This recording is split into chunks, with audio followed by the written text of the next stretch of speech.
Daniel. Comigo? Perfeito. Gente, conversei um pouquinho mesmo, as próprias perguntas que nós fizemos lá. Preciso achar um lugar que isso aqui não fique me puxando aqui atrás, mas espera aí, vou dar um jeito. E um dos temas que eu sei que está pegando muito é a questão da homossexualidade, tá? E tem a ver muito com o mundo que a gente vive.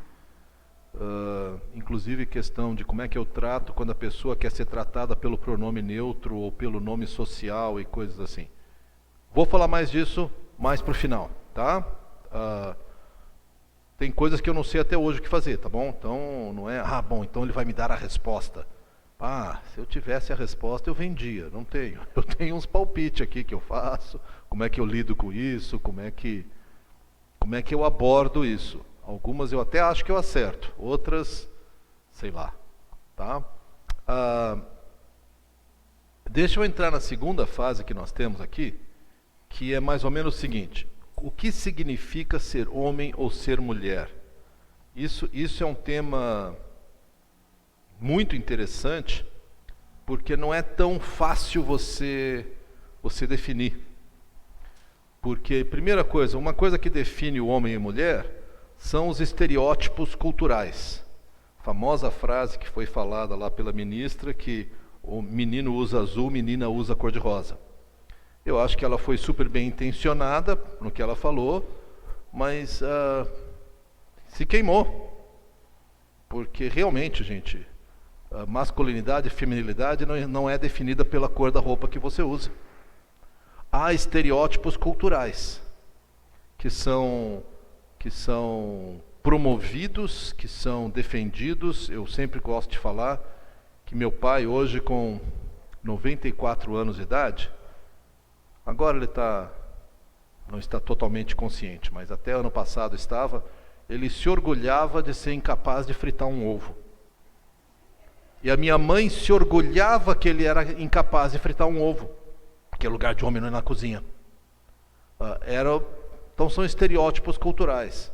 Para os meus pais, nunca, jamais, em situação alguma, eu vi meu pai no carro e a minha mãe dirigindo. Isso nunca. Quem dirigia era meu pai. Minha mãe dirigiu desde cedo, mas meu pai que dirigia.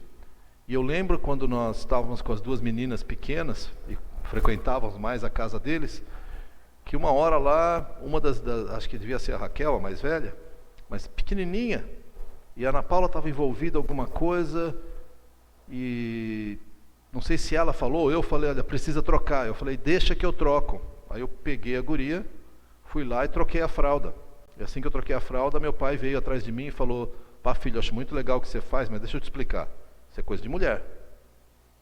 Com a cor mais... é óbvio que é coisa de mulher. Eu falei, legal, pai, tá tranquilo, minha masculinidade está bem garantida, eu posso trocar uma fralda, não me afeta, estou bem de boa. Mas era uma coisa forte para ele. Então, estereótipos culturais são muito fortes.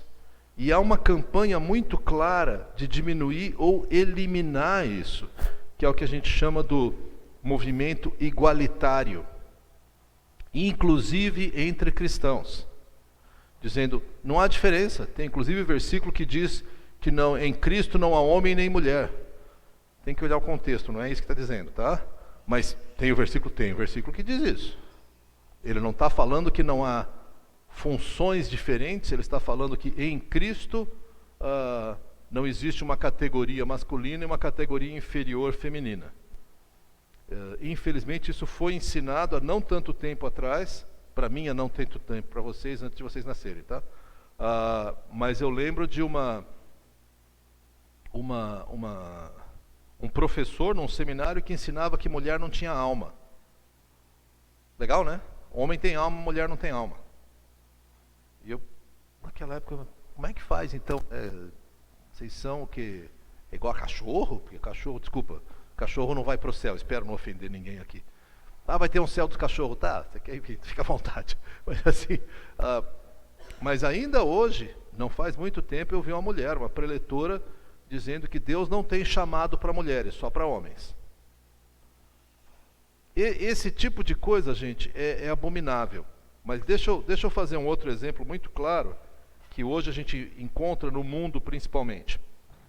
Como nerd que eu sou, eu gosto muito do Senhor dos Anéis. E eu tenho acompanhado muito esse novo série que vai surgindo aí.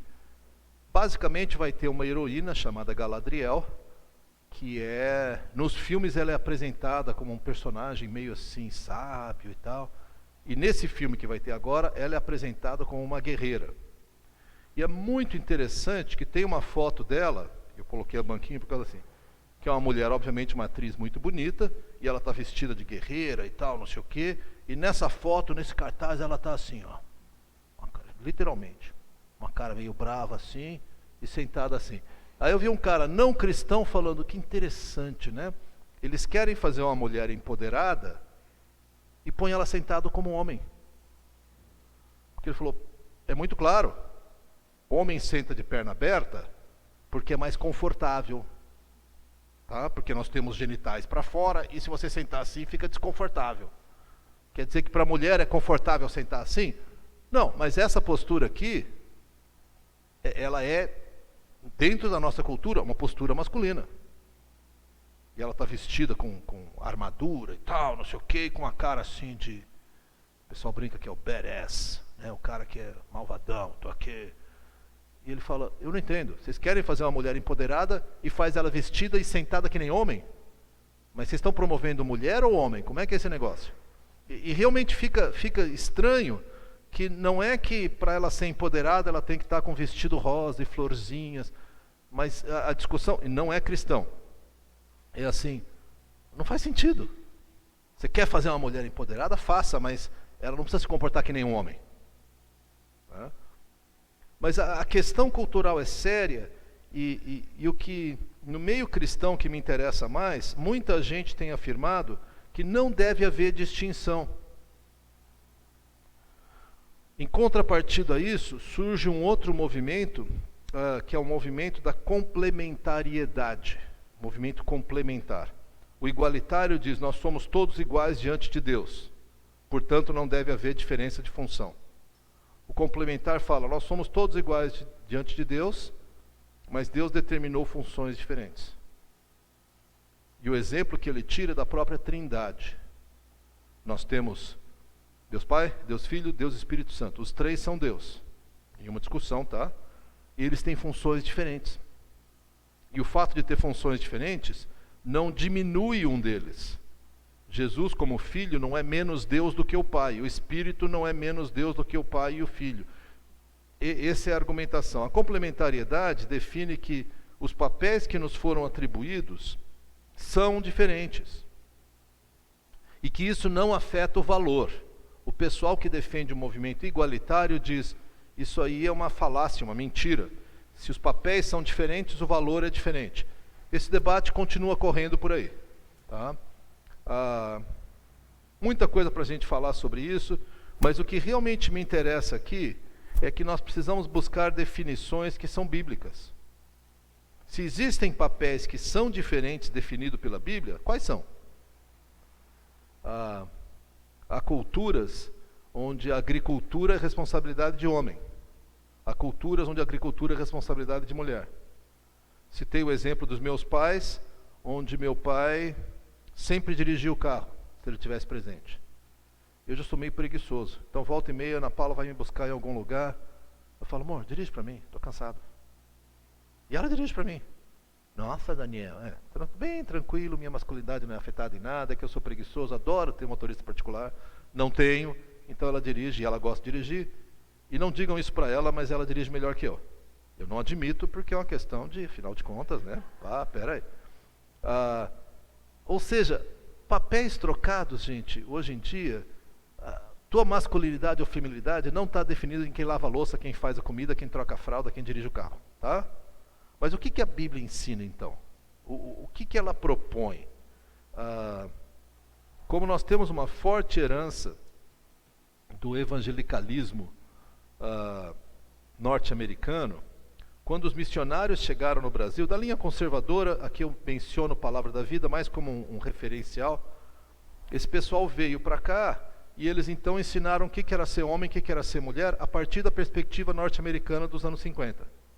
E dos anos 50 a mulher ficava em casa, cuidava dos filhos e cuidava da casa, e era isso que era ser mulher cristã. E talvez naquela época fosse perfeito. Hoje, lá não é mais assim.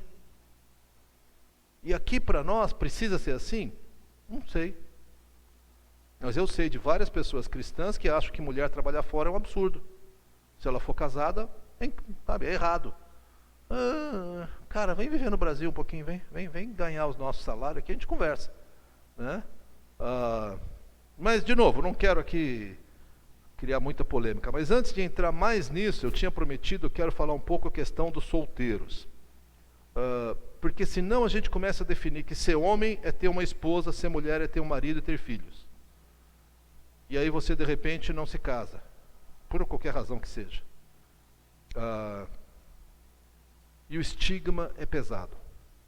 Ficou pra tia, é a coisa mais delicada que se fala. Né? E por aí vai. Deixa eu colocar algumas considerações aqui sobre isso do ser solteiro. Primeiro, casamento, aquilo que eu havia mencionado, não é o destino final de qualquer ser humano. Tá? O nosso ponto alto na história não é ser casado. É estar diante de Cristo. E por tudo que nós entendemos, estando diante de Cristo, nós não seremos casados. Mas eu vou reconhecer minha esposa, não vou. Isso é outra discussão. O fato é, o destino final não é o ápice da vida cristã o ser casado. Segundo, Jesus, que certamente era a pessoa mais completa em todos os sentidos, inclusive na sua sexualidade, não era casado. E nunca teve uma relação sexual. Aquela história de Maria Madalena é piração de revistinha de segunda classe, tá? Era a esposa escondida de Jesus, isso aí é loucura, tá? Mas ele era o cara mais, se eu posso usar isso, mais macho que existia. Sempre existiu. Não tem outro. Solteiro.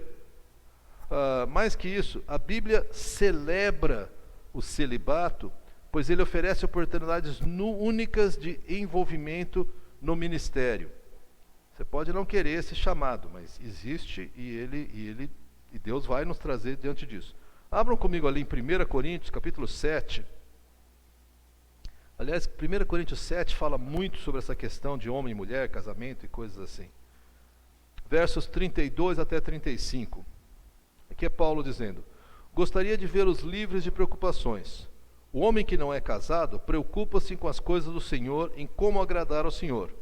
Mas o homem casado preocupa-se com as coisas deste mundo, em como agradar a mulher, e está dividido. Tanto a mulher não casada como a virgem preocupam-se com as coisas do Senhor, para serem santas no corpo e no espírito. Mas a casada preocupa-se com as coisas desse mundo, em como agradar ao seu marido. Estou dizendo isso para o bem de vocês, não para lhes impor restrições, para que vocês possam viver de maneira correta, em plena consagração ao Senhor. Paulo está dizendo claramente, gente, que o solteiro tem mais liberdade para ministrar. É ou não é? Ele tem. Mas eu prefiro ser casado. Eu prefiro ser casado. Mas realmente, hoje se eu falar, já sei, vou para o Uruguai lá com o Arthur, porque ele falou que quer que eu passe 1,5 lá. Eu não vou falar isso. Eu vou falar, cara, vou ver com a Ana Paula. Ela que manda em ti? Não, mas a decisão não é minha. Só, não é que eu vou e pronto. Né? Eu vou conversar com ela, será que dá, não dá, a gente faz isso, mas vou deixar ela sozinha, não vou, tá, então eu vou. Ou não, eu não vou. E já várias vezes eu não abri mão de oportunidades de ministério porque eu sou casado. E Paulo expressa isso muito bem. A minha primeira responsabilidade hoje diante de Deus é dar à minha esposa um ambiente saudável. O que não quer dizer que eu tenho que fazer todas as vontades dela. Eu digo isso porque em alguns casos extremos o cara fala, não posso porque minha esposa, não. Teve um cara que trabalhou com a gente lá na Aliança de Caxias, e ele disse, não posso trabalhar o dia inteiro. O cara, tempo integral, contratado, pastor nosso. Não dá para eu trabalhar o dia inteiro, porque nós temos 2 filhos, a minha esposa precisa fazer o almoço. Na época eu já tinha 4. Falei, ela não consegue fazer o almoço com 2 crianças em casa. Bom, eu não sei como é que vocês conseguem fazer almoço, tá? Isso para mim já é um desafio. Com uma criança é uma loucura. Agora, cuidar de duas crianças, minha tendência era amarrar uma na outra, porque senão uma corria para lá, outra para lá, eu não sabia o que fazer. Agora, fazer o almoço com duas crianças é uma coisa louca. Agora, eu sei que vocês fazem isso. Não é muito confortável, aperta aqui, tem que fechar ali, corre, dá um grito, pá, não devia ter gritado. Mas esse cara queria que a gente liberasse todas as manhãs dele para ele ficar em casa para a esposa fazer o almoço. Que planeta que ele vive? Ninguém vive assim, que eu saiba, né? Não sei. É assim a vida, a gente se vira. Então, ao dizer tudo isso, eu quero dizer que o fato é, o solteiro tem mais oportunidades de ministério. Paulo fala aqui também que não só ele, mas muitos outros missionários abriram mão do casamento pelo reino de Deus. Gente, eu não estou dizendo que é fácil, mas eu estou dizendo que é algo que acontece e que a pessoa não precisa, não deve se sentir diminuído ou menos por causa disso. E eu creio que como comunidades evangélicas, a gente, sem querer, prega uma casamento-olatria. Que o cara se converte, o cara cresce, aí ele casa, ele está crescendo, agora está na hora de casar, porque casar, cara, é o ó da vida cristã. Não é. Gente, eu sou muito feliz casado, não sei como é que seria a minha vida sem ser casado. Eu tenho dito isso e repito várias vezes, que eu sou um homem melhor quando a Ana Paula está comigo. Hoje ela tinha uns outros compromissos, não pôde estar. Mas em qualquer situação, se ela está comigo, eu me sinto melhor, eu sou melhor. Agora, isso aqui não é a experiência máxima da vida cristã. Quando eu vejo algumas moças ou mulheres virem falar comigo da solidão, do isolamento, do estigma, da tristeza de viverem sozinhas, passa na minha cabeça o filme da opressão, da humilhação, do quebrantamento, da tristeza de serem casadas. O que eu ouço de reclamação de mulheres casadas que vêm falar comigo sobre a vida delas de casadas é enorme. Dá vontade de falar, vocês não querem conversar uma com a outra? Não, assim, só para... Sou totalmente a favor do casamento. Mas o que eu quero dizer é que a gente vê na Bíblia claramente uma defesa do solteiro. E eu desconfio que como igrejas a gente tem que melhorar a nossa comunicação nessa área. Quando nós temos... Todos os líderes são casados e só tem questão de casais, e só tem casais, o solteiro começa a sentir, eu sou a bola fora, né? Estou segurando vela aqui. Então a gente precisa melhorar isso. Mais algumas observações ainda sobre a questão do solteiro. Paulo afirma que o celibato é um dom de Deus. De novo, 1 Coríntios 7, verso 7. Paulo diz assim: gostaria que todos os homens fossem como eu, mas cada um tem seu próprio dom da parte de Deus, um de um modo, outro de outro. Jesus afirma também que...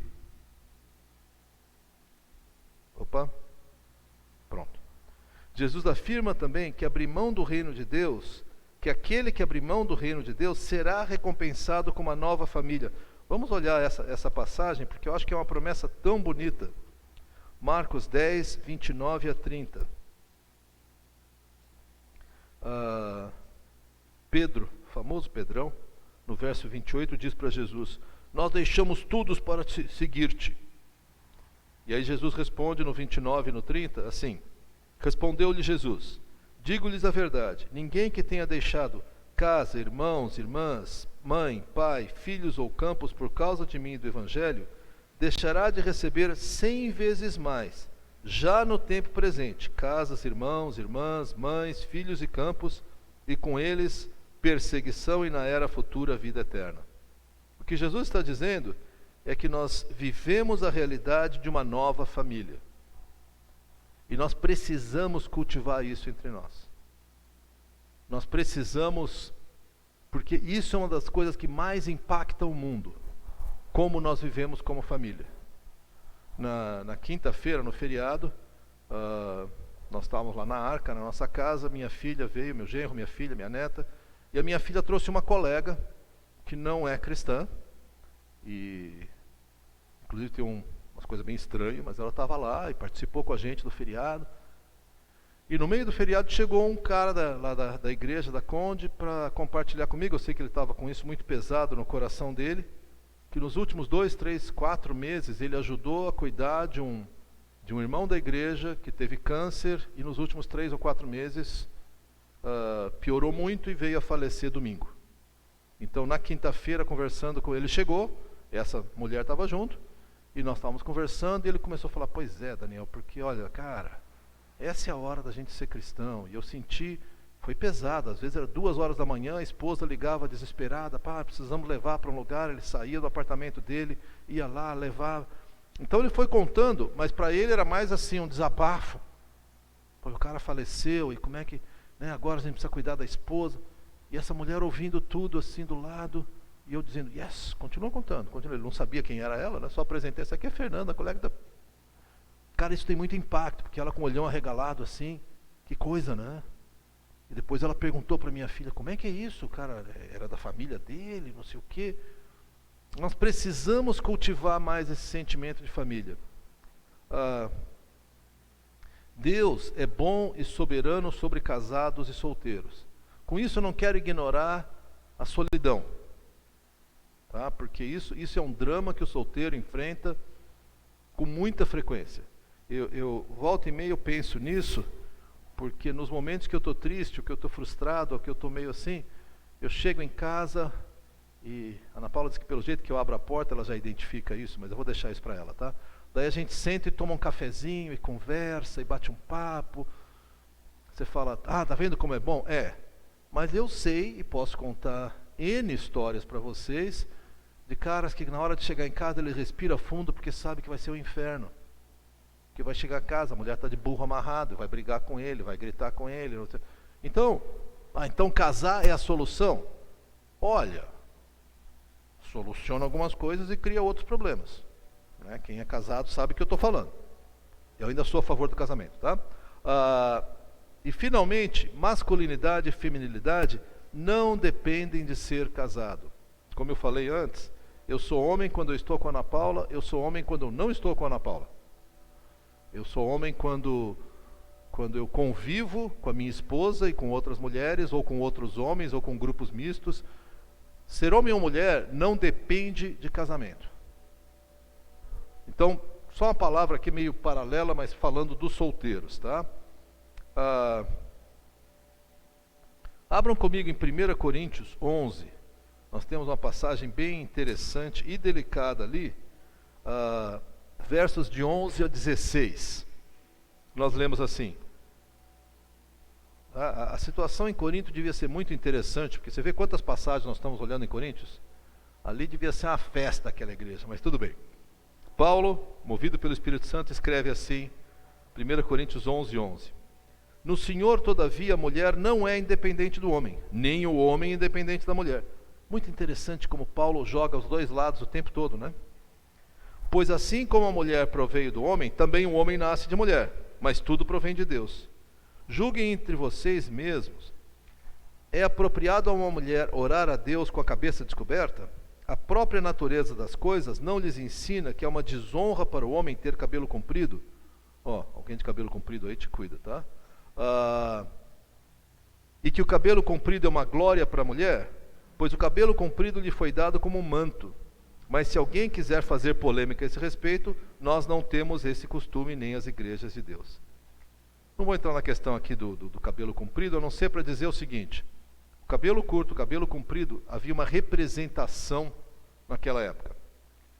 A mulher, ela andava com a cabeça descoberta, em geral quando era solteira, e com o cabelo solto, mas em qualquer função um pouco mais normal, ela cobria o cabelo, né, e protegia todo o cabelo. Inclusive, não sei, vocês devem ver, já deve ter visto em vários noticiários, filmes e coisas assim, não só a burca, que é aquilo que cobre tudo, mas o que é muito comum entre os muçulmanos da linha sunita, que elas usam um negócio que cobre aqui o cabelo e fecha aqui embaixo, né? Então fica só o rosto de fora. E a razão disso é que naquela cultura o cabelo é extremamente sensual. Então elas querem cobrir o cabelo e em parte o pescoço também, mas o cabelo é assim, é o ó da sensualidade, tá? Então elas cobrem e ficam só com o rosto de fora. Nessa cultura que Paulo falou, o cabelo é como um manto para ela.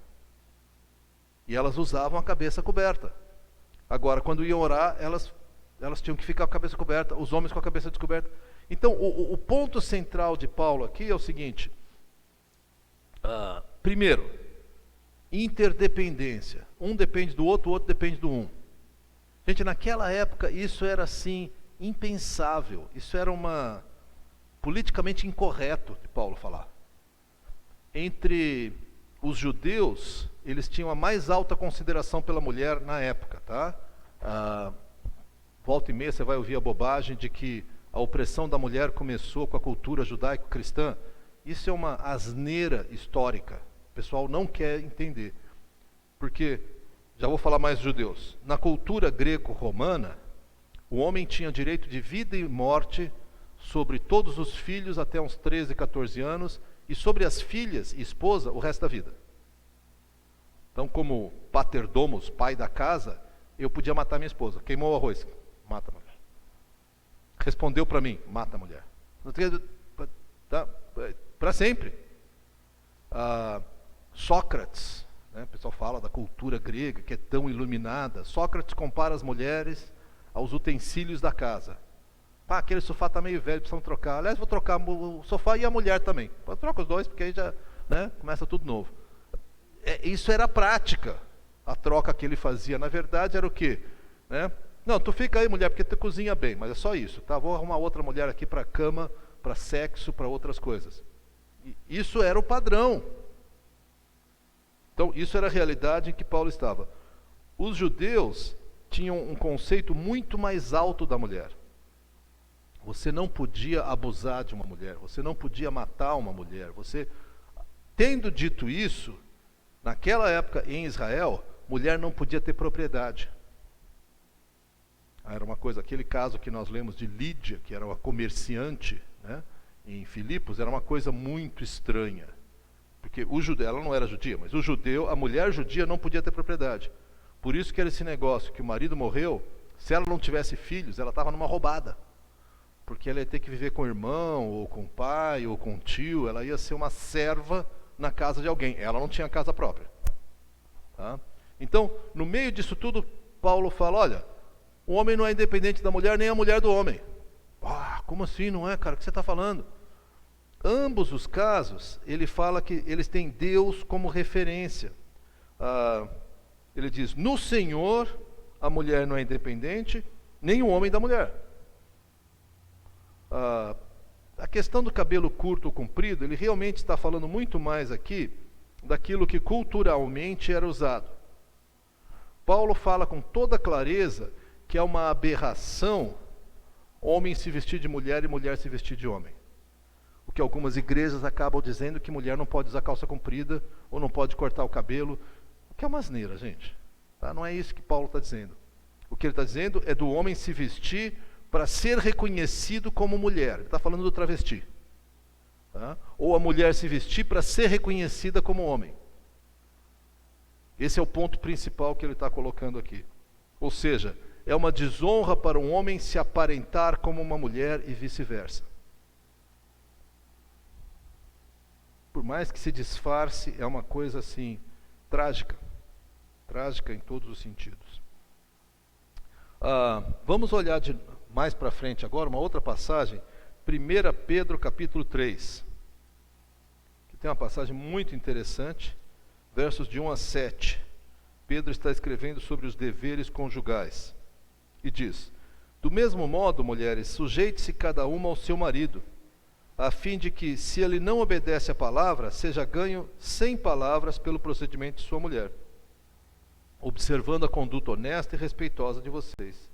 A beleza de vocês não deve estar nos enfeites exteriores, como cabelos trançados e joias de ouro ou roupas finas. Ao contrário, esteja no seu interior, que não perece, a beleza demonstrada num espírito dócil e tranquilo, que é de grande valor para Deus. Pois era assim que também costumava adornar-se as santas mulheres do passado, que colocavam sua esperança de Deus. sua esperança em Deus. Elas se sujeitavam cada uma ao seu marido, como Sara, que obedecia a Abraão e o chamava Senhor. Delas vocês serão filhas se praticarem o bem e não derem lugar ao medo.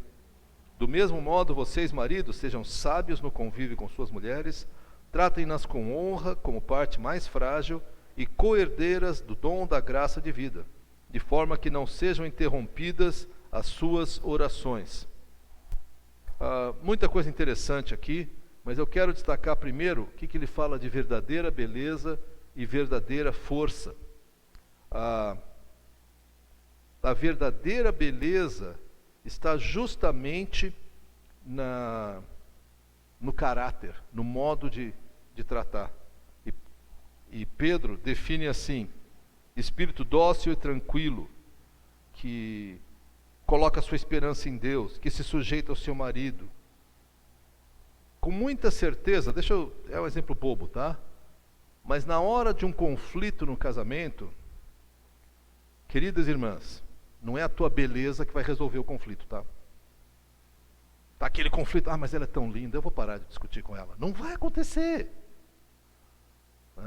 Agora, um espírito manso quebra. O que eu não quero dizer que com isso basta ser mansa que não há conflito. Bom seria, tá? Tem uns caras que são uns bagual assim, que nem riscando o lombo aprende. É verdade, os caras que são uns trogloditas, tá? Mas o que eu quero dizer que a verdadeira beleza, a palavra quer dizer que a verdadeira beleza, ela não tem a ver com o exterior. Ao mesmo tempo, por favor, não se vistam como bruxas velhas, tá? Estou sendo meio óbvio, mas quando nós começamos a trabalhar, lembra aquele cara que falou que estava super bem com Deus, estava só com problemas familiares? Hoje os dois estão juntos, graças a Deus. Ele e a esposa estão juntos, ele se arrependeu. Mas eu lembro que quando eu e a Ana Paula começamos a trabalhar com a esposa dele, que obviamente teve que trabalhar toda a questão de perdão, eu vou ser grosseiro, mas vocês me perdoem, tá? A mulher se vestia que nem um saco de batata. Sabe aquela coisa, ela toda desgrenhada. Aí minha esposa falou: guria, não, mas eu sou feia. Não é isso. Te arruma, te cuida, né? Não é que você, pela sua beleza, vai segurar o cara, mas procura apresentar aquela beleza que Deus colocou no teu interior. Procura se apresentar de uma maneira agradável, de uma maneira atraente. É legal estar contigo quando tu está bem. E realmente, pela graça de Deus, ela pegou esse conselho, outras pessoas ajudaram. Não é que ela simplesmente se tornou uma miss depois disso, mas ela começou a se cuidar, porque o corpo reflete muito do que tem na alma. Então ela se sentia um saco de batata, e ela se vestia como tal. Para piorar a situação, eles tinham um filho que ainda hoje está com eles, que precisa de todo tipo de ajuda. Ele tem uma série de necessidades especiais e não fala, por muito tempo usou fralda até adolescência. Então essa mulher começou a viver ali, você começa a mexer, você vai descobrindo, e a vida dela era cuidar desse filho. Não justifica a traição do marido, por favor, tá? Mas aí nós começamos a falar: bom, o cara se arrependeu, como é que a gente pode melhorar isso aqui? Olha, lembra que tu é esposa em primeiro lugar. Sim, vocês têm filho, mas como é que a gente consegue? Você começa a se respeitar, né? Vai numa cabeleireira, se arruma um pouco. Não quer dizer que você vai ser a bonequinha, mas cultiva uma beleza interior que, desculpa a expressão, vaze para fora, tá? E ao mesmo tempo, força, verdadeira força, é tratar a esposa como parte mais frágil.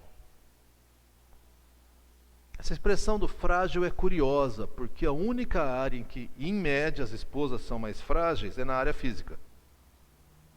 Porque por muitos anos eu trabalhei com escolas de crianças especiais, tipo a PAI, modelos assim, e quem cai fora do relacionamento quando um filho é assim, é o homem. Vou me arriscar aqui que 2/3 das famílias ali, o homem tinha caído fora do casamento e a mulher continuava. Então quem que é a parte mais frágil é discutível, mas o que ele quer dizer tinha muito a ver realmente com a parte mais física. E aqui, homens, nós temos um chamado para sermos gentis. O que significa ser gentil? Você tem que descobrir a sua maneira de expressar a gentileza, tá? se é abrindo porta, fechando porta, se é trocando botijão de gás, se é carregando peso, não sei. Mas descubra maneiras em que você expressa essa gentileza e que, se há uma encrenca a ser resolvida, é contigo. Tá? Então, há situações extremas? Claro que há. Eu tenho volta e meia um problema aqui na lombar e fico descadeirado. Aí esses dias eu tinha que buscar um botijão de gás, 30 metros da minha casa. Mas eu falei para Ana Paula, não vai dar para buscar não. Minha vida inteira eu busquei o botijão de gás, mas vamos ter que fazer junto. Tranquilo, vamos lá. Né? Cada um grudou numa alça do botijão de gás e trouxemos para casa. Não é machismo, não é ser orangotango, tá? Mas assim, enquanto for possível, se esforça para proteger. Eu lembro também um tempo atrás em que nós tivemos uma situação que precisava, nós fizemos um churrasco como igreja, e para isso pegamos umas pedras para fazer uma churrasqueira. Aí no dia seguinte precisava levar as pedras de volta. Aí tinha um grupo de jovens ali perto, eu falei, ô guris, vem cá que eu preciso de ajuda para carregar as pedras. Aí um espertão falou, por que só os guris e não as gurias? Igualdade. Falei, cara, tu fica sentado, tá? Os outros que são homens, vem cá comigo, vamos carregar as pedras. Para, gente, desculpa. Gurias conseguem carregar pedra? Claro que conseguem. A questão não é se elas conseguem ou não conseguem. É que enquanto tiver homem presente, não precisa. Porque o mesmo cara que fala que quer igualdade, quer que na hora da cozinha, lavar louça e tudo mais, que elas façam. Não, cara, vamos dividir as tarefas. E Deus te deu um corpo mais forte. A gente carrega pedra. O cara veio tudo, pô, Daniel, não é isso que eu quis dizer. Eu falei, eu sei que não, cara, mas tu foi um banana. Pega a pedra, vamos lá. Não sei se ele gostou muito, mas tudo bem. Vamos olhar duas passagens rapidamente aqui. 1 Timóteo, capítulo 2, verso 9 e 10. 1 Timóteo 2, 9 e 10. Diz assim, da mesma forma quero que as mulheres se vistam modestamente com decência e discrição, não se adornando com tranças e com ouro, nem com pérolas ou com roupas caras, mas com boas obras, como convém a mulheres que declaram adorar a Deus. Verdadeira beleza. 1 Coríntios 16. Vamos lá, coragem. 16, versos 13 e 14. Cada uma dessas passagens poderia ser muito mais estudada, tá? Essa de Timóteo fala de novo sobre o silêncio da mulher, que é outra conversa que seria interessante num outro momento. Olha só o que diz aqui. Paulo está dando suas últimas instruções para a igreja em Coríntios, de novo a igreja dos corintianos. É preconceito isso, mas tudo bem. Eu sou corintiano. Aí no capítulo 16, verso 13 diz, estejam vigilantes, mantenham-se firmes na fé, sejam homens de coragem, sejam fortes, façam tudo com amor. Sejam homens de coragem. Eu acredito que tanto funcionalmente, fisiologicamente, quanto mesmo psicologicamente, Deus chamou os homens para enfrentar os perigos. Quer dizer que mulher não consegue? Não só consegue, como às vezes faz melhor do que nós, tá? Mas a questão não é se elas conseguem, mas é a questão de precisa. Não importa o quão igualitário você seja, direitos iguais, se de noite você está em casa deitado com a tua esposa, aí de repente há um barulho lá fora, alguém forçando o portão, o que você acha do homem que cutuca a mulher e fala, amor, tem alguém abrindo a porta lá, vai lá resolver. Cara, não cabe. Agora, vamos supor, só por um momento, que o cara seja paraplégico. Tá? O cara não consegue se deslocar, ele vai ter que sentar numa cadeira de roda e ir até lá. Sem ferir a sua masculinidade, ele fala, querida, estou ouvindo barulho, dá uma olhada no que é para a gente ver o que vai fazer. Entende? Quer dizer, há circunstâncias extremas que é claro que a mulher vai tomar a defesa. Então não é que sou machão, né? Mas é o fato de que normalmente é nosso papel enfrentar. E deixa eu dizer uma coisa mais complicada. É nosso papel, como homens, enfrentarmos ameaças à comunidade. Nós que vamos para frente. Não é porque a gente é melhor, mas eu acho que nós temos uma capacidade psicológica mais preparada para isso. Acho que eu já mencionei isso uma vez para vocês, mas ao longo dos anos, vários grupos tentaram utilizar, vários exércitos tentaram utilizar mulheres como oficiais de combate, né? A Rússia tentou, a União Soviética tentou, vários países enfrentaram. A conclusão da grande, exército de Israel, várias vezes, a grande conclusão é que o oficial de combate tem que ser homem. É machismo. Gente, estou falando de União Soviética, onde preocupação zero com masculinidade e feminilidade. Mas o ponto que eles destacavam era simplesmente o seguinte: quando a mulher é oficial de combate, se ela tem que colocar a tropa dela em perigo, isso tem um grande custo emocional para ela. Para o homem tem muito menos.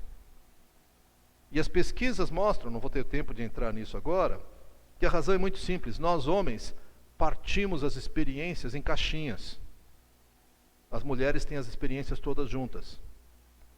Então, se eu sou um oficial de combate pode ser um sargento, tá? Não estou falando de hierarquia, mas eu tenho que tomar uma colina lá, uma posição.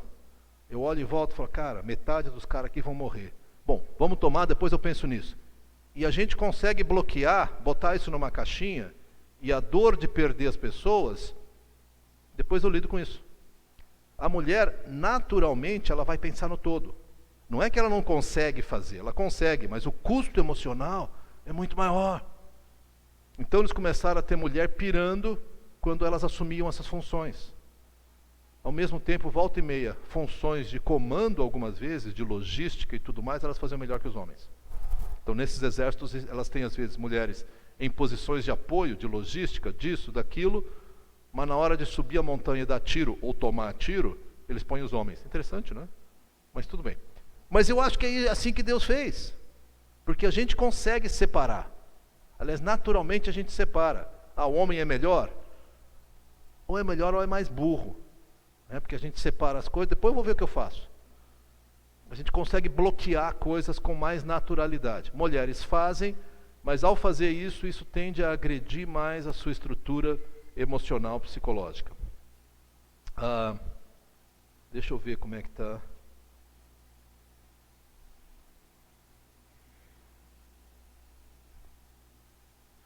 Cara, que hora que a gente para? Me ajuda aqui, Roger. 12:30. Vamos ter que fazer umas ginásticas aqui, mas está dentro, tá dentro do negócio. Vamos lá. Deixa eu olhar uma última comparação aqui, depois eu quero fazer duas definições que eu encontrei, que eu gostei muito, e acho que definem masculinidade e feminilidade bíblica, tá? Essa aqui é em 1 Tessalonicenses, abre ali comigo. Paulo está escrevendo aos Tessalonicenses, explicando o seu ministério, e explicando como é que ele procedeu no seu ministério.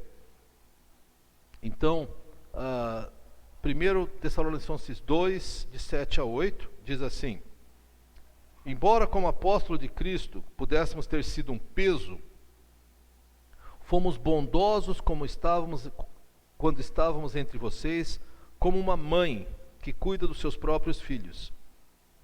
Sentindo assim tanta afeição por vocês, decidimos dar-lhe não somente o Evangelho de Deus, mas também nossa própria vida, porque vocês se tornaram muito amados por nós. O que nós vemos aqui, quando ele descreve mãe, ele fala de 3 características: bondade, afeição e sacrifício. Bondade, afeição e sacrifício.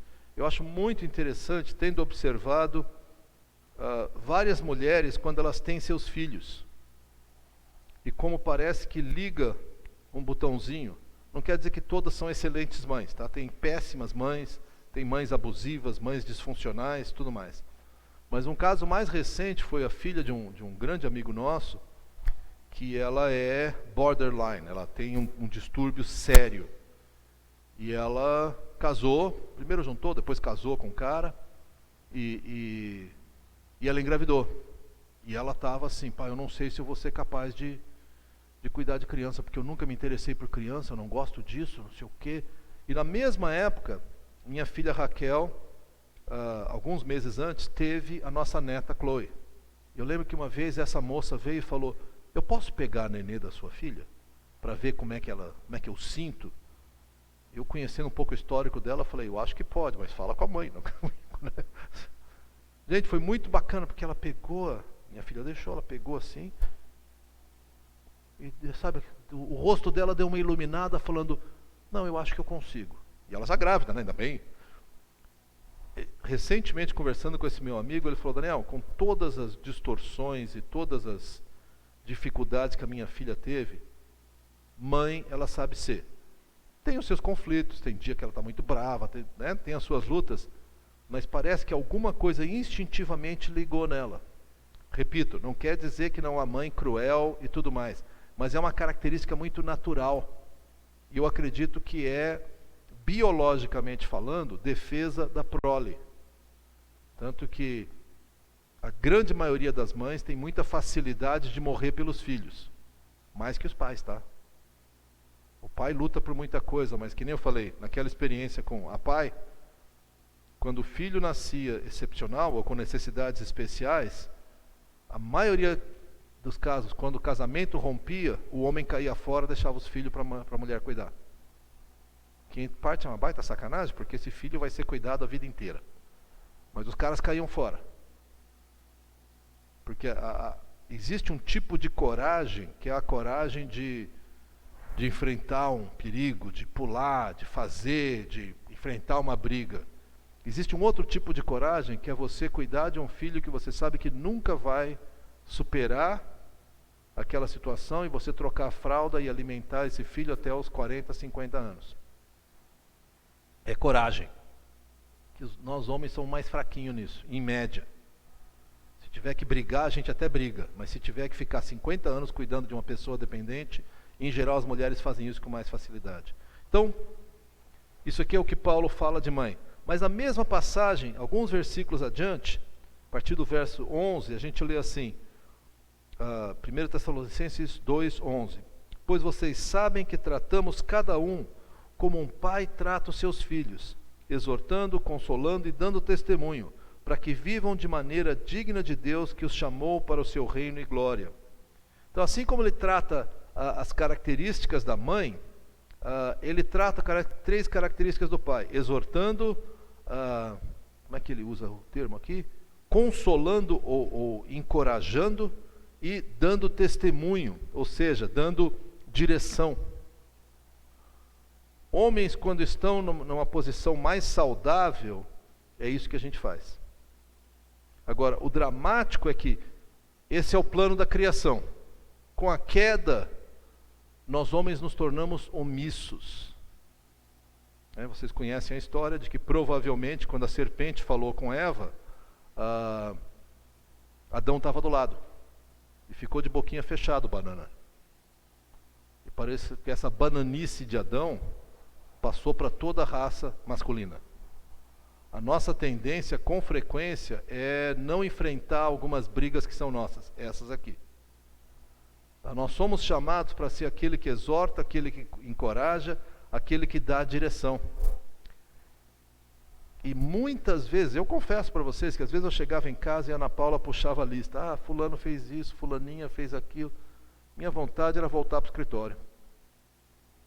Porque aí eu tinha que sentar com cada um, vem cá, conversa. Parece que era assim, o dia do acerto de contas, né? Faz uma fila aí, vai você. Gente, desculpa, isso é muito cansativo. Mas esse é o nosso chamado. Nós fomos chamados para enfrentar briga, encrenca. E tem que enfrentar do jeito certo, que se você enfrentar do jeito errado, a mulher fala: mas não é assim. Então faz você, mulher. A gente joga, passa o abacaxi e fala: então faz.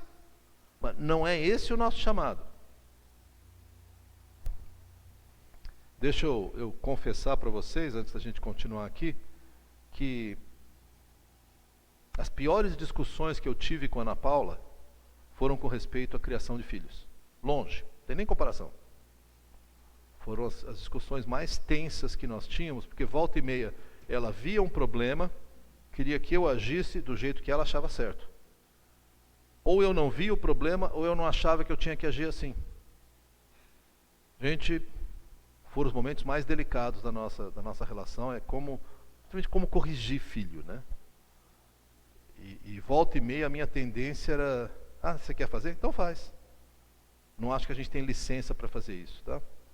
E aqui deixa eu falar também um pouco aos jovens, ou aqueles que ainda não são casados. Eu acho que é uma tendência muito grande nossa, no meio evangélico, não sei aqui, realmente não sei, tá? Estou chutando aqui para escanteio, de que mulheres assumam muito mais a liderança, mesmo entre jovens, tá? Talvez as mulheres tenham alguma sensibilidade maior às coisas espirituais, pode ser, não sei, e volta e meia, esse mesmo perfil que eu estou falando acontece dentro da igreja, onde é o seguinte, deixa as gurias fazer, e os guris vestem o seu pijaminha, né, de B1, B2, lembra? Banana de pijama 1, B1, B2, tá, tudo bem. Não estou falando, realmente eu não estou falando de conhecimento de causa, tá? Pode ser que eu esteja falando, vocês estão falando, não, Daniel, isso aí, todas as igrejas, menos a nossa. Amém. E eu sei que igrejas que não tem isso. Mas onde muitas vezes os guris dão um passo para trás e deixam as gurias correr na frente. Não estou falando que a gente tem que disputar a liderança, sair em queda de braço, quem manda aqui sou eu, isso aí é uma coisa besta. Mas nós temos que estar engajados. Eu vejo com tristeza quando eu vejo grupos de jovens onde as mulheres estão fazendo tudo. E não tem desculpa, gente. Não tenho chamado para isso, eu estou trabalhando muito, estou estudando muito. Não, eu acho que nós... Porque isso aqui, gente, marca como é que vai ser o nosso casamento. Então, eu quero encorajar os guris a assumirem liderança espiritual. Não é mandar. Mandar é outra coisa, não tem nada a ver com isso, tá? Mas assumir uma influência espiritual positiva nos grupos. E realmente puxarem a liderança para si. Depois, se vocês tiverem alguma dúvida, conversa com o Roger. Você é amigo, né? Tá bom. Gente, tem mais uma passagem que eu não vou poder olhar com todo o devido cuidado, que é Gênesis. Eu vou correr aqui, porque eu quero chegar... Depois vocês podem olhar isso aqui, eu faço toda uma avaliação aqui. Mas a gente não consegue. Aqui. Opa, aqui. Pronto.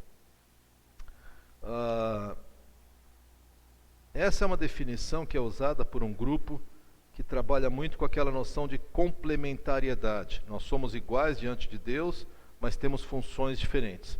E eles chegaram a essa definição de masculinidade. A essência da masculinidade, o que é ser homem? Masculinidade bíblica. É um senso, é um sentimento, é uma atitude de responsabilidade benevolente. Deixa eu explicar cada um dos termos, porque eu acho que isso é importante. Bom, deixa eu ler tudo, depois eu vou explicar os termos. De responsabilidade benevolente para cuidar da criação de Deus, prover e proteger os outros e expressar uma liderança amorosa e sacrificial nos contextos particulares prescritos pela palavra de Deus. Vamos lá por parte. A essência, ou seja, aquilo que é o cerne de ser homem, não tem a ver com posição, com outras coisas, mas é muito mais uma atitude, um senso. E eu gosto muito dessa expressão que eles usam, uma responsabilidade benevolente, porque responsabilidade benevolente não é no sentido de que eu sou homem e eu tenho que mandar aqui. Mas é assim, cara, alguém tem que fazer isso, eu vou me sacrificar, eu vou assumir essa encrenca. Um exemplo muito concreto, Ana Paula e eu praticamos disciplina física nos nossos filhos. O Álvaro até os 7 anos, que tem uma série de razões para isso. Alguns passaram disso, mas isso era a média. Isso é uma coisa que desgasta muito. Se é feito do jeito certo, dá uma canseira incrível. Então, o que nós combinamos, Ana Paula e eu, é o seguinte: Ana Paula não era uma mãe que era daquela, falava, tu vai ver quando teu pai chegar em casa. Porque isso, ela perde toda a responsabilidade. Mas se eu estava presente, toda e qualquer disciplina era comigo. Isso é uma responsabilidade benevolente. Em termos de igreja, responsabilidade benevolente é o seguinte: se há uma encrenca, se há uma posição a ser tomada, se há uma situação difícil, eu chamo para mim. Não é no sentido, não, ninguém faz, sou eu que faço. Isso é besteira. Responsabilidade benevolente é, puxa, precisa fazer? Eu tô aqui para fazer. Se alguém mais quer fazer, tudo bem, não vou ficar brigando, mas assim, eu estou aqui. Essa é uma marca da masculinidade. Mas é uma responsabilidade benevolente para, primeiro, cuidar da criação de Deus, isso tem a ver com aquele mandato cultural que eu falei, prover e proteger os outros. Proteção, cuidado, é nossa tarefa. Nós temos que ter uma atitude de que, se há alguma coisa para fazer nessa área, eu vou sair na frente. E uma liderança, expressar uma liderança tanto amorosa quanto sacrificial. E aqui é um pouco delicado, porque eu nunca tive muito problema em expressar liderança. Nem sempre foi amoroso, nem sempre foi sacrificial. Em resumo, na minha pior versão, nos meus piores momentos, eu gostava de mandar. Isso não tem nada a ver com... É uma masculinidade distorcida, tá? Eu sei que muitos homens gostam de mandar, muitas mulheres também. Mas se a gente gosta de mandar, mas não é amoroso e não é sacrificial, para nós homens, gostar de mandar, é outra coisa. Tá? Não é uma liderança amorosa. E eu acho importante ressaltar isso, em contextos particulares, ou seja, não quer dizer que todo homem manda em toda mulher. Seria um absurdo. Tá? Contextos particulares tem a ver com família, tem a ver com alguns ministérios, com algumas comunidades, com alguns lugares. É óbvio que com frequência mulheres vão liderar homens no contexto da igreja. Pensa na célula, você tem um casal, uma dupla que lidera a célula, aí chega um cara recém-convertido, a mulher que lidera a célula, que é facilitadora, vai exercer liderança sobre aquele homem. E eu acho que isso não fere o princípio da palavra. Tá? Ou seja, há contextos, e esses contextos são prescritos pela palavra de Deus. Há instruções bíblicas a esse respeito. Tá? Deixa eu ser rápido em dizer o seguinte, eu tenho uma posição bastante conservadora. É legal porque eu apanho dos dois lados, né? O pessoal menos conservador diz que eu sou super conservador, o pessoal mais conservador diz que eu sou liberal. Então eu estou apanhando dos dois lados, é uma maravilha isso. Eu acredito que a liderança na igreja, como deve ser feita por meio de presbíteros, que para mim são homens, exclusivamente homens. Porque a mulher não tem capacidade? Não, é por causa de tudo isso que eu estou falando. Assim como eu acho que a liderança no lar deve ser feita pelo marido. Aí a mulher fala, mas meu marido é um bêbado que... Eu acho que há situações em que a mulher tem que falar assim, cara, você está destruindo a nossa família, eu vou assumir a liderança dessa casa, mas o meu desejo é que tu lidere. Tá? Então eu estou assim, temporariamente carregando o piano, mas cara, essa tarefa é tua. Quando tu conseguir se organizar, eu te passo o piano rapidamente. Tá? Então, é uma postura assim, de uma intenção, de uma disposição, mas na expectativa de que o marido assuma a liderança. Tá? Vou falar um pouco sobre a definição de feminilidade, que esse mesmo pessoal usa, que eu gosto bastante. A essência da feminilidade bíblica é exibida em uma disposição, de novo uma tendência, uma atitude, graciosa, de cultivar vida, ajudar os outros a florescer, afirmar, receber e nutrir força e liderança de homens dignos, em contextos particulares prescritos pela palavra de Deus. Vamos parte por parte. De novo, a essência, aquilo que é central, é exibida em uma disposição graciosa, que é a seguinte, eu estou disposta, pela graça de Cristo, a ser liderada. Não é aquela que homem tem que mandar, então manda, que porcaria, que droga, esse cara me oprime. Gente, isso é o contrário de uma feminilidade bíblica. Mas, continuando, 3 coisas, cultivar a vida, ajudar os outros a florescer, ou seja, a crescer, e aqui entra numa outra linha que eu gosto muito, que é afirmar, receber e nutrir força e liderança de homens dignos. Afirmar, receber e nutrir. Falando para as mulheres em geral, isso tem muito a ver com o contexto de casamento. Como é que eu afirmo, eu recebo a liderança e eu apoio a liderança do meu marido? E eu tenho certeza que com frequência os maridos vão pisar na bola. Eu estou nessa fila, fiz várias vezes. No entanto, pela graça de Deus, com a grande maioria das vezes, a Ana Paula afirmava a minha liderança, ela apoiava a minha liderança e recebia a minha liderança. Às vezes eu via ela ranger os dentes, mas continuou lutando. Deixa eu passar para os jovens e falar outra coisa.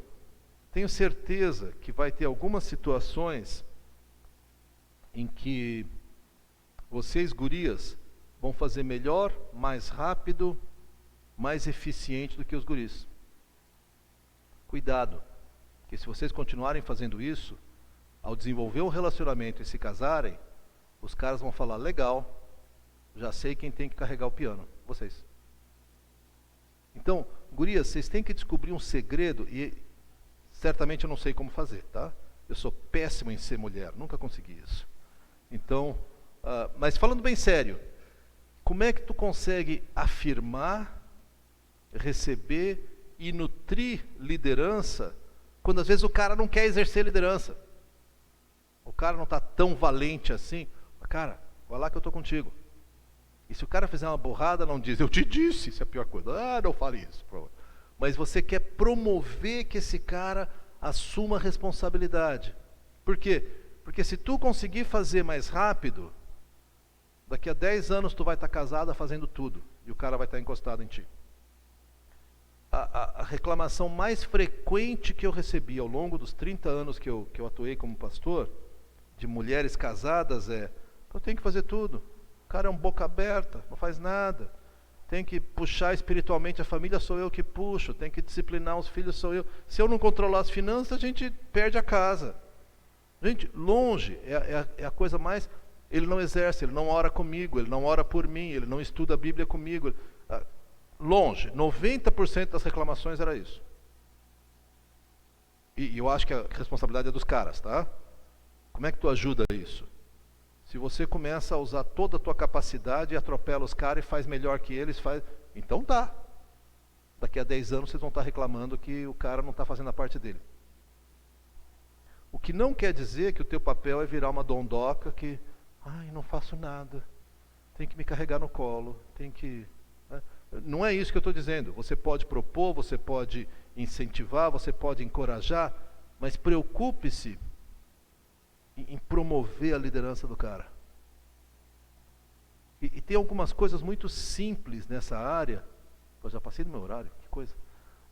Aquele relógio não está correndo mais rápido, não? Tá certo? Tá, então tá bom, só para ver. Parou? Nem olha. Não, só para fechar aqui, mas muito importante. Teve algumas maneiras como a Ana Paula manifestou isso para os nossos filhos. Algumas coisas muito profundas que ela explicava o que ela acreditava, como isso nós tínhamos um acordo de não tomar decisões separadamente, né? Mas ela demonstrava para os filhos uma palavra que a gente não usa muito, que é deferência. Deferência é ceder. Então, na hora de tomar uma decisão, ela deferia, ou seja, ela falava, não, eu acho isso, mas, Daniel, o que tu acha? É contigo. De um lado, eu ficava feliz, de outro lado, eu percebia onde é que caiu o peso, nas minhas costas. Tá? Porque eu sabia que eu ia ter que tomar uma decisão e, se der certo, que bom, se der errado, é comigo mesmo, é minha responsabilidade. Mas desde coisas mais sérias assim, até coisas pequenas, e aqui eu falo com os casados,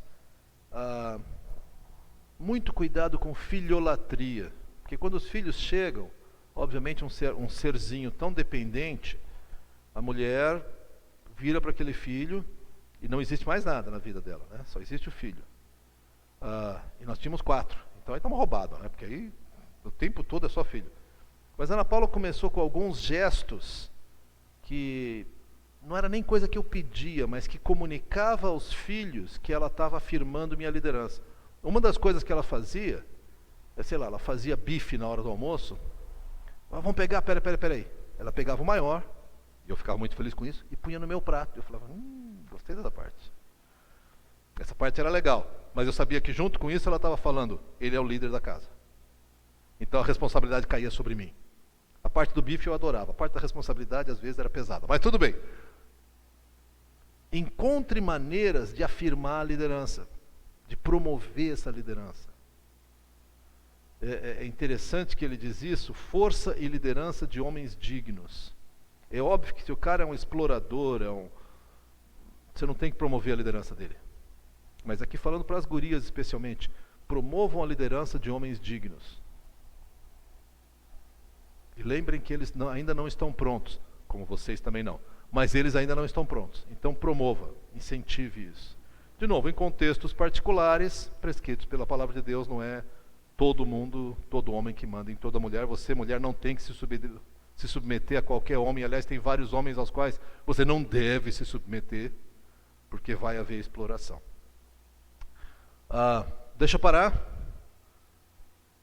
Não sei se nós temos algum comentário. Eu estou muito disposto, eu não sei como é que a gente faz com o horário. O que você acha? A gente suspende e faz depois, Roger? Ou... Alguém tem uma pergunta ou um comentário? Vamos lá, fala aí que a gente tenta tratar e depois a gente vai para o intervalo do almoço. Eu tenho uma pergunta. Muito bem. Vai lá. Falando sobre o celibato, que Tá. eu também concordo que é uma coisa muito pouco falada, né, nas igrejas. Eu queria perguntar sobre o celibato quando ele não é um dom, quando é por um celibato forçado, por falta de opção. Mas, por exemplo, um homossexual, não é todo homossexual que tem o dom do celibato e também não é todo homossexual que consegue sentir atração por uma mulher. E muitas vezes vão ter que escolher viver fora disso, ou alguém que ficou solteiro para a vida toda e abraça o celibato de uma forma assim que eu acho que é a melhor forma quando você está solteiro, né? Tu abraçar o reino mesmo de vez. Então, o que tu tem a dizer assim sobre pessoas que não têm o dom, mas precisam agarrar isso e tal? Cara, tu é bom de pergunta, hein? Isso é boa. Deixa eu responder de duas maneiras aqui. A primeira maneira é a seguinte. Às vezes a gente confunde dom. A gente acha que dom é um negócio que eu gosto, amo fazer. E em geral é. Muitas vezes dom é uma coisa que Deus nos coloca e que a gente serve naquela condição. E às vezes a gente até preferia não servir naquela condição, mas serve. Então, se alguém está solteiro, por razões, sei lá quais seriam razões legítimas, mas vamos dizer, razões legítimas, eu desconfio que ele tem um chamado para ser celibatário. Se é um dom, não sei se eu consigo definir bem isso, porque dom tem muitas maneiras de entender, né? Mas tentando ampliar um pouquinho mais a pergunta, eu diria assim, eu conheço, estava mencionando para alguém aqui no intervalo, 2 homens da minha idade, foram amigos, são amigos meus, um já partiu, um já faleceu, e os 2 tinham uma luta séria com a homossexualidade. Mas não com a homossexualidade, com a prática homossexual. Os 2, um deles falava assim, Daniel, eu não tenho o menor interesse no corpo feminino, não me excita, não me faz o sangue correr mais rápido, não. E o outro falava, Daniel, para mim assim é meio tanto faz. Esse do tanto faz se casou, teve 2 filhos, tanto longe quanto eu saiba, foi um relacionamento muito legal, eles se amavam muito, ele foi líder no ministério, uma vida muito bonita. O outro decidiu por uma vida de celibato, porque ele falou, Daniel, eu seria extremamente injusto com uma mulher se eu me casasse. E também teve um ministério, tão longe quanto eu sei, muito fiel, muito bacana, muito produtivo. Esse aqui tinha o chamado, esse não tinha, não sei. Mas os 2 tinham lutas semelhantes. Talvez esse tivesse uma inclinação mais forte de não ter interesse. O outro, mas conseguiu desenvolver um relacionamento saudável, bacana e crescer nesse sentido. Eu acredito que tem várias pessoas que lutam com a questão do celibato, lutam por estarem solteiras e porque não encontraram a pessoa. Não encontraram porque não existe, ou não encontraram porque a pessoa que Deus tinha para ela fugiu da raia, eu não sei. Eu sei que a pessoa se encontra sozinha. Eu diria assim, se você se encontra sozinho, seja a melhor versão de você mesmo em Cristo. Porque não só isso, mas tem pessoas que ficam viúvas. Tem pessoas que são abandonadas. E são desafios, gente. Esses dias, não sei porque eu entrei numa neura aí, de pensar, pai, se a Ana Paula falecesse, o que eu ia fazer? Gente, estou casado, tenho filho, tenho neto. Quando eu parei para pensar, minha vida ia mudar tão radicalmente que eu não sei o que eu ia fazer. E a menor das preocupações é a logística de casa, comida, coisa. Isso aí é quebrar a cabeça, aprende, faz, toca em frente. Mas essa questão da solidão é um grande drama. Tem um livro que infelizmente só está em inglês, mas foi um livro que para mim foi transformador. O nome é Lavado e Esperando, Washed and Waiting. É de um cara lá nos Estados Unidos, professor de grego num seminário, que se identifica como homoafetivo. Ele não tem interesse em mulher, não vai se casar nunca, tá?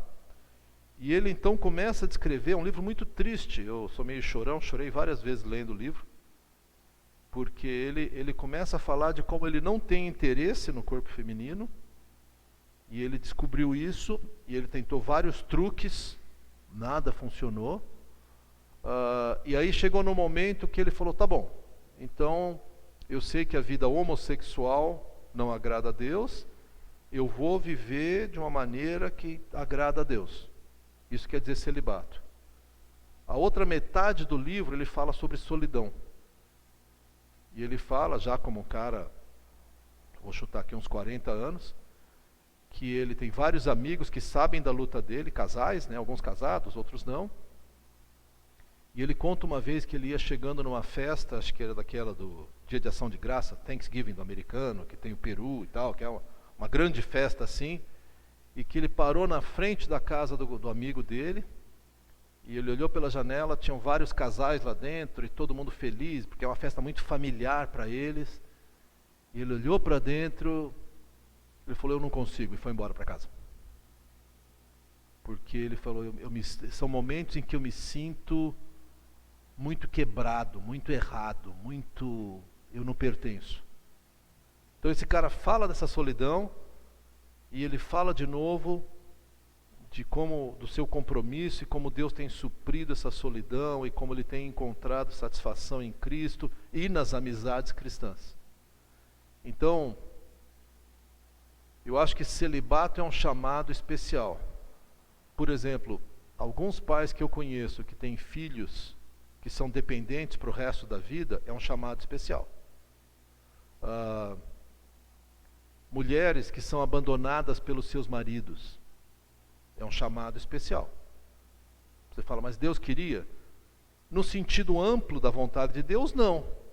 Mas no sentido da vontade permissiva de Deus, Ele permitiu que isso acontecesse.